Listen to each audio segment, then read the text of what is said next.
Good morning, everybody. So today we're going to look at technology in business, which is 5.2a, and to understand different types of technology. Obviously, technology has helped us at the moment to deliver lessons to you using online learning tools.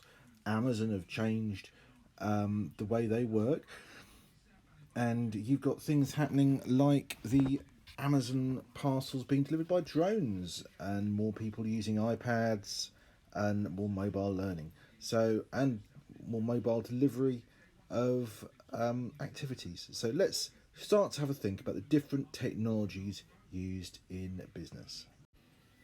So first of all, let's link the learning together with our previous lessons work, and perhaps pressure groups and all that kind of stuff, and shareholders and stakeholders. So have a think about how perhaps coffee cups, Costa Coffee, roads and runaways, perhaps the environment, fish, plants and carrots, how they might be linked together by the need for changing different technologies. I'm perhaps thinking about those coffee cups in particular. But there might be other ways of getting products to customers and other things. Over to you. Make a few notes and think about it. So, the idea, it is especially at the moment with the coronavirus and everything that's happening there, but it's challenging for a business to gain competitive advantage without using technology. So, competitive advantage, what do we mean by that? We mean an advantage over our competitors by perhaps using a piece of technology that helps us. So, does e-commerce manage to get do drones get our products quicker to our customers in a more personalised nature? Does social media allow us to communicate better with our customers when they're ready to buy? Does digital communication do that? Are we able to use more payment systems to track payments? Perhaps the idea about PayPal is not having to give over your credit card details to your customer and just paying through a PayPal link, but obviously PayPal has your credit card details in there, so you're going to protecting yourself with all the kind of threats of viruses and scammers out there. Okay, so when businesses are looking at technology, they're looking at what output do they get and what return do they get. So they're trying to manage the technology in the business. There's a lot of investment in putting in a new piece of technology. You might have to train the staff. You've obviously got to buy the new technology in. You'll have to develop it to your needs. Okay, and you've got your staff might be like, well, why would I want to use this new bit of technology? So there's all these kind of steps we need to go through. We need to plan what it's going to do, for example, how it's going to benefit us. It might provide improved customer care. For example, my Virgin service at the moment, my Virgin Media service, now allows me to log complaints online. It allows me to check the status of my network if my broadband goes down, and it also allows me to look at my Virgin Media TV series on my iPad if I'm, say, on the train going to work. It could be an increase in production because robots perhaps can work faster than humans and can do more repetitive tasks. But we also need to manage the human resource. As I said, not everybody is comfortable using technology. It might be that technology puts someone out of a job, for example. So training and perhaps putting people into other positions. It might improve the business communication.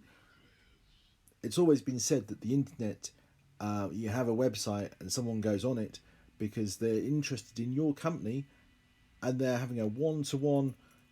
They've chosen to be on your company's website, so they're actually ready and interested, so they're more valuable than a man on the street. So perhaps looking at their Facebook page also is communicating more effectively and at a more personal level.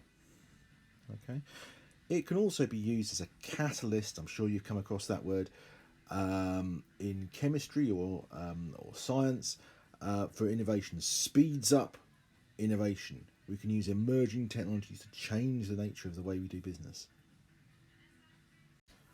Right, so what I'd like you to do, this was going to be a little marketplace in the classroom where you would go around 8 bases of different elements of technology in business. But what I'm going to do is I'm going to add in a Padlet for you to get into groups, read the resources, do some research yourself, find some main points. Don't use words, but use pictures and numbers, and go and find out what others are doing in your Padlet, and put together a little infographic based on one technology.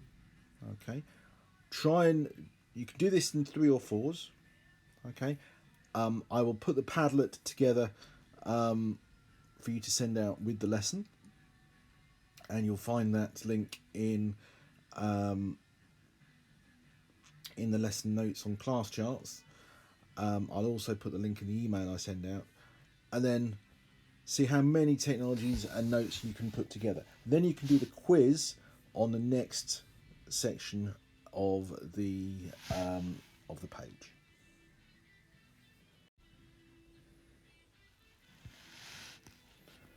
Okay, so there's some information here on answers that I'm going to give you about 30 seconds to answer. So the first one is how fast a drone can fly, what weight can they carry, percentage of transport costs incurred, what sort of purchases will refrigerators incur, why is your trash or garbage or waste important, what does NFC mean? My wife thinks it's nice something cake. Doesn't mean that. What company does Google acquire for biometric face recognition? When conducting a survey, what incentives do they give? How long does a digital out-of-home advertising capture the attention of the viewers? And how much will money be augmented and virtual reality market be worth? Also, just on that note, we're not using cash anymore, are we? We're not allowed to in the current coronavirus situation. Payment technologies have taken over. So question 1, the answer was 60 miles an hour. £5 was the next answer. 30% the last hour. Sort of purchase refrigerators incur repeat purchases. Your trash is important. Think about your data or your browsing history. NFC means near field communications. Google acquired Nevin Vision. They give gift cards.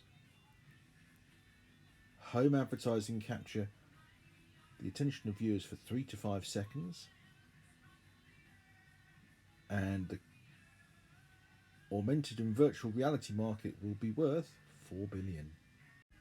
So what I'd like you to do is go and have a look at the e-commerce benefits and drawbacks on page 121 and payment systems benefits and drawbacks, and come back to us on Tuesday with some questions that you can ask either about this or about pressure groups from last week's lesson.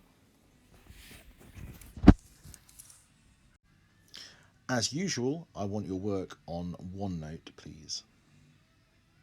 And this will be under technology.